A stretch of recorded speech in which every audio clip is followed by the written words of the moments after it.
하루간 경제 뉴스를 종합하는 시간 경제온입니다. 네, 오늘 뉴스 포인트 헤드라인은 중국에서 시작된 부동산 우려입니다. 네, 최근 중국 부동산 시장에서 터져나온 위기감이 금융권 등 일파만파 확산하고 있는데 우리 경제에 어떤 파장을 몰고 올지 다뤄보겠습니다. 그리고 이어지는 취재 파일에서는 국내 연기금의 주식 투자 행보에 대해 자세히 알아봅니다.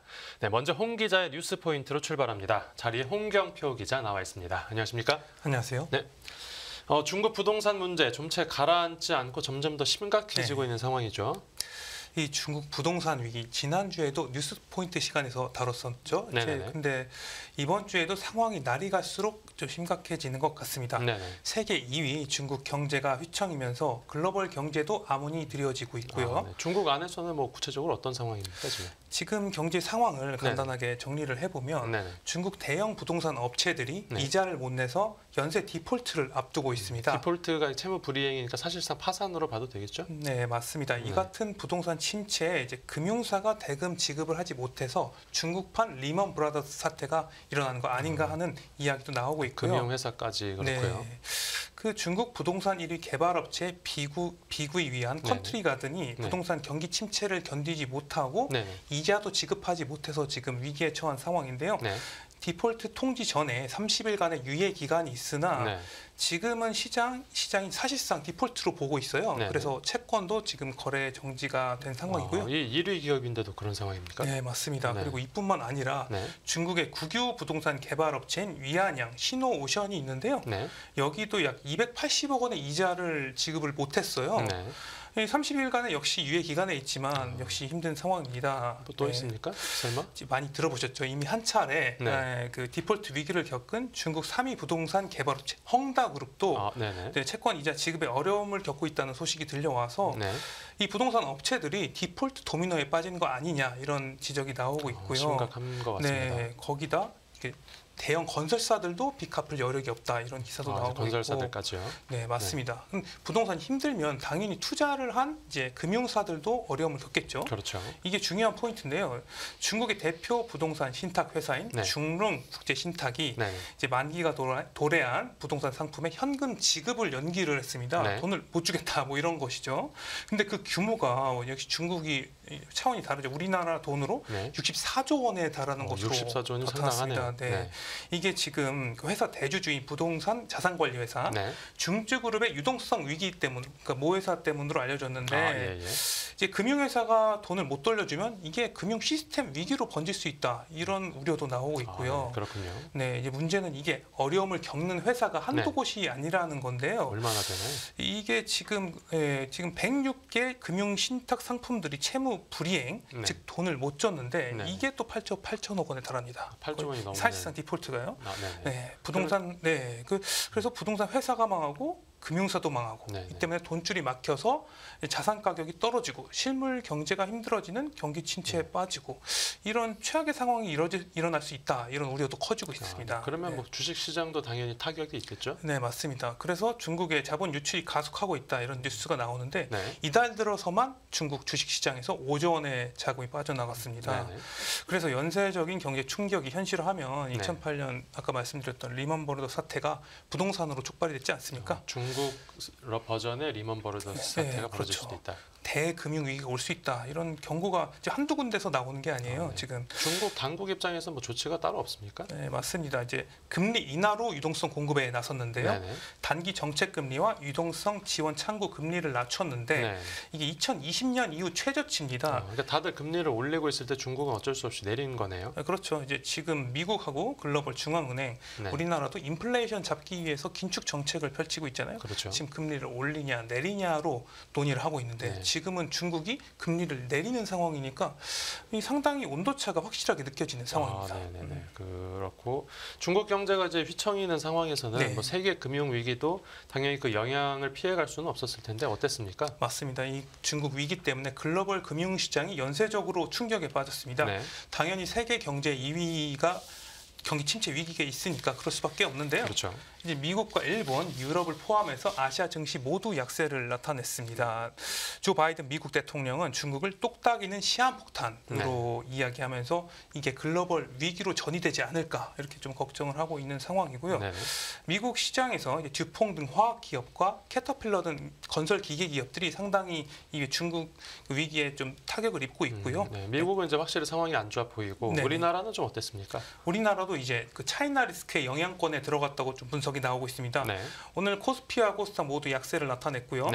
우리나라 최대 수출국인 중국이 디플레이션에 빠지면 우리나라는 수출 감소와 성장률 하락 등 심대한 타격을 받을 수가 있습니다. 그렇겠죠. 또 IMF는 지난달 우리나라 성장률 전망을 1.4%포인트로 이제 0.1%포인트로 낮췄는데요. 가뜩이나 원래 낮은데 더 낮춘 거네요. 그러니까 1.4%로 전망을 했는데 이제 그중 한 요인으로 중국의 경제 회복 속도가 부동산 문제 등으로 이제 느려질 가능성을 제기한 것이죠. 중국 경제 문제를 직접적으로 언급을 했었고요. 그래서 이게 타이밍이 중국 단체 관광이 6년 만에 재개가 돼서 좀 내수 진작에 도움이 될까 이렇게 생각을 했었는데 이번 중국 부동산 위기가 또 불거지면서 상당히 우리나라도 안심할 수 없게 됐고요. 사실 지난해 같은 경우도 그 부동산 우려로 인한 PF 돈맥 경화가 발생하지 않았습니까? 우리나라도 그랬죠. 똑같은 현상이 발생했는데 이게 우리나라가 또 이렇게 발생하지 않을 거란 또 이제 보장이 없지 않습니까? 그래서 항상 끝날 때까지 끝난 게 아니다 이렇게 좀 봐야 될 것 같습니다. 말씀해주신 대로 상황이 쉽게 진정될 것 같지는 않아 보이는데 추가 뉴스 전해지는 대로 계속해서 집중 보도해 드리겠습니다. 다음 뉴스 보겠습니다. 삼성전자가 지분 매각에 나섰다는 내용인데 급하게 돈이 필요해졌나 봅니다. 네, 맞습니다. 이제 아직도 반도체 겨울에 있는 삼성전자 이번에는 해외 반도체 회사 지분 매각을 통해서 3조 원 가량의 현금을 확보를 했습니다. 이제 반도체 겨울을 기술 투자로 이겨내겠다 이런 게 포인트고요. 기술 투자 목적은 그런데 어떤 회사 지분을 판 겁니까? 이게 삼성전자가 매각한 회사가 ASML이라는 회사인데요. 이 회사는 이제 반도체 원판에 초미세 회로를 효율적으로 그릴 수 있는 이제 극자외선 EUV 노광 장비를 개발한 반도체 장비 기업입니다. 반도체 장비 회사군요. 사실 전 세계에서 유일하게 EUV 양산에 성공을 했거든요. 그래서 이 글로벌 반도체 공급망에서 가지는 위상이 상당히 엄청납니다. 그런 회사인데 왜 하필 ASML 주식입니까? 그러니까 여기 반도체 불황 속에서도 ASML 주가가 사실 그 5년간 250% 넘게 올랐거든요. 주가 많이 올랐었네요. 그래서 이 삼성전자는 이 주가 오르기 전에 2012년 지분 3%를 약 3,600억 원에 매입을 했습니다. 또 도중에 그 2016년 3분기에 보유한 주식 절반을 팔아서 약 6천억 원을 손에 쥐었습니다. 사실 평가이익을 낸 셈이죠. 그리고 이제 최근에 삼성전자는 남은 1.6%에서 약 0.9%를 팔아서 이제 0.7% 가량 남았고요. 이 매각 금액만 3조 원이니까 사실 엄청나게 이득을 본 거잖아요. 그럼 기술 투자 재원도 이제 확보를 하고 차익 실현도 하고 일석이조라고 볼 수 있겠네요. 그러니까 이제 투자 금액만 대박 보면 이제 대박 수익 실현한 건데 이게 잘 나가는 반도체 핵심 기업 지분을 팔았다는 점에서 큰 선택을 한 것이다. 이렇게 볼 수가 있겠습니다. 말씀해주신 대로 보면 뭐 이렇게 큰 선택이 쉽지는 않았을 텐데 어떻게 내린 겁니까? 그러니까 이번 지분 매각이 반도체 신사업을 위한 조치로 좀 분석이 되고 있고요. 이제 글로벌 경기 둔화로 반도체 시장이 이제 침체를 겪고 있잖아요. 하지만 지금 미래를 위한 투자가 더 시급하다는 게 이제 삼성 경영진의 판단이라고 볼 수 있겠습니다. 힘든 와중에도 삼성은 투자를 아끼지 않는 모습입니다. 그렇죠. 삼성전자는 올해 상반기에 반도체에서만 9조 원에 가까운 적자를 내기는 했거든요. 사실. 그런데 이제 올해 상반기에 역대 최대인 25조 원의 시설 투자를 했어요. 거기다 연구개발에도 14조 원을 썼습니다. 올해 하반기에도 평택 메모리 반도체와 충남 공장, 텍사스 투자 등이 예상이 되고 있고요. AI 반도체와 HBM 투자할 곳이 상당히 산적해 있는 상황입니다. 그런데 이제 삼성전자는 이제 과거에 반도체가 불황일 때도 이제 과감한 투자를 지속하는 초격차 전략을 계속 잘 썼고요. 그렇지만 이제 영업으로 지금 돈을 까먹는 상황에서 돈이 날 데가 없지 않습니까? 대출을 해오거나 그래서 올해 2월에는 자회사인 삼성 디스플레이에서 이제 20조 원을 차입을 해오기도 했고요. 상황이 많이 안 좋나 보네요. 그러니까 당장 돈이 현금이 필요하니까 이번 지분 매각도 투자는 해야 하기 때문에 투자 재원을 마련하기 위한 연결선상으로 분석이 되고요. 그리고 이제 삼성전자는 이번에 중국 전기차 업체 비아드의 지분도 갖고 있었는데 매각을 했습니다.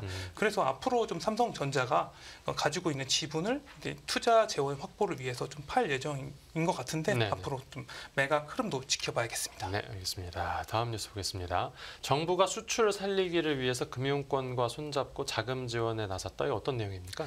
네, 최근에 중국 위기론이 퍼지고 뭐 글로벌 공급망 전쟁이 이제 펼쳐지는 상황에서 우리나라 정부가 시중 은행들과 함께 전방위로 자금 지원에 나선다 이런 내용입니다. 전방위 자금 지원이면 양 규모가 꽤 되겠습니다. 맞습니다. 당초 정부는 이제 반도체, 전자, 자동차 등 이제 8대 주력 산업의 수출 경쟁력 강화를 위해서 올해만 41조 원의 자금을 지원하기로 결정을 했거든요. 그런데 이번에 단순히 자금을 공급하는 것만으로는 한계가 있다고 보고 지원 방식을 다양화하고 한도 등을 변화를 해서 23조 원을 추가로 투입하면 60조 원이 조금 넘는 수준이 되겠네요. 그래서 이번 방안은 정부가 방향을 제시하고 민간과 이제 공공이 힘을 합쳐서 수출 기업을 지원하는 구조가 이제 포인트라고 볼 수가 있겠습니다. 이제 뭐 구체적으로 어디에 쓰이느냐가 중요할 것 같은데 구체적으로 어디에 좀 쓰입니까? 아까도 말씀드렸던 23조 원 중에 4조 1천억 원을 우선 신규 수출국 지원과 해외 수주, 공급망 대응 등에 이제 지원할 계획이고요. 이게 대출 금리 인하와 대출 한도 확대, 이제 대기업과 협력사들의 해외 진출도 지원할 예정입니다. 그리고 이제 18조 7천억 원 가량의 자금을 초격차 주력 산업과 전략 산업 지원, 이제 설비 투자 지원 등에 씁니다. 사실상 기술 금융 지원이라고 볼 수가 있는 것이죠. 정부 차원의 이건 이제 지원이고요. 그래서 국책은행인 산업은행은 이제 반도체와 2차 전지, 바이오, 원전 등의 최소 2조 원 이상을 지원을 하고요. 설비와 R&D, M&A 투자 지원에도 나설 예정입니다. 또 수출 기업에 대한 금리 인하 지원, 수수료 감면에도 나서서 이제 금융 지원을 본격적으로 확대할 예정입니다. 이런 모두 각계의 노력으로 하루빨리 수출이 되살아났으면 좋겠습니다. 다음 뉴스는 은행원 황제 성과급 논란인데 직접 소개해 주시죠. 네, 이제 최근 올해 상반기에 고금리 때문에 은행들이 사상 최대 이익을 내지 않았습니까? 이제 은행들이 직원들에게 성과급을 두둑하게 챙겨준 덕분에 은행원들의 평균 연봉도 1억 원을 훌쩍 뛰어넘을 것으로 또 예상이 되고 있습니다. 올해 뭐 현재까지 얼마나 받았길래 그렇습니까? 네, 올해 KB국민은행과 신한은행, 우리은행, 하나은행 등 4대 은행의 상반기 1인당 평균 급여액은 6,150만 원인데요. 이게 지난해보다 4.5% 늘어난 건데 이제 1월부터 6월까지 봤을 때 이제 그 4대 은행 평균 급여가 6천만 원을 돌파한 것은 이번이 처음입니다. 상반기 기준으로요.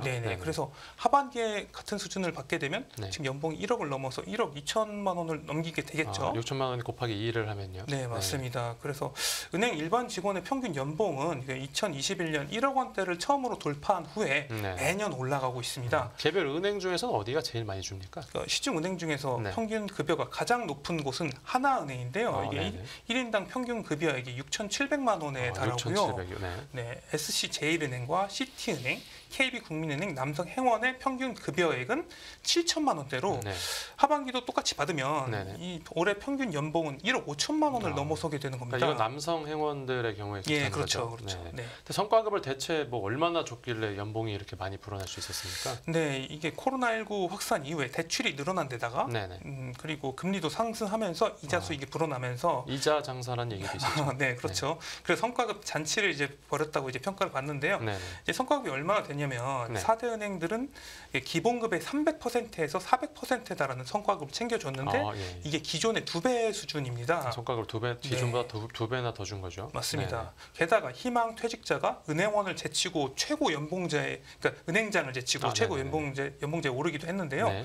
8억 원에서 9억 원, 뭐 10억 원이 넘는 퇴직금을 받는 사람이 속출을 했고요. 희망 퇴직금이 상당한 부분이 있었고. 맞습니다. 이게 매년 은행들이 그 희망 퇴직 보상을 늘려서 몸집 줄이기에 나서자 이래서 퇴직을 하도록 유도를 했는데 오히려 은행원들의 혜택으로 작용하고 있는 셈이 셈이죠. 이렇게 뭐 몇 년치 연봉을 한 번에 주는 네. 거면 사실상 뭐 정년을 꽉 채우고 나간 거나 다름없겠습니다. 그러니까요. 그래서 금융당국은 일명 황제 성과급 지급의 명분이 된 최대 실적이 사실상 임직원의 노력보다는 금리 상승과 코로나19라는 외부적 요인이 더 크다고 봤고요. 그래서 은행 성과보수 체계 개선안을 논의하고 있습니다. 네, 그 황제 성과급이라는 비판에 대해서 은행 내부적으로 억울한 면도 있을 것 같은데 당국이 어떤 대책을 내놓나 확인해 봐야겠습니다. 오늘 뉴스포인트 잘 들었습니다. 감사합니다.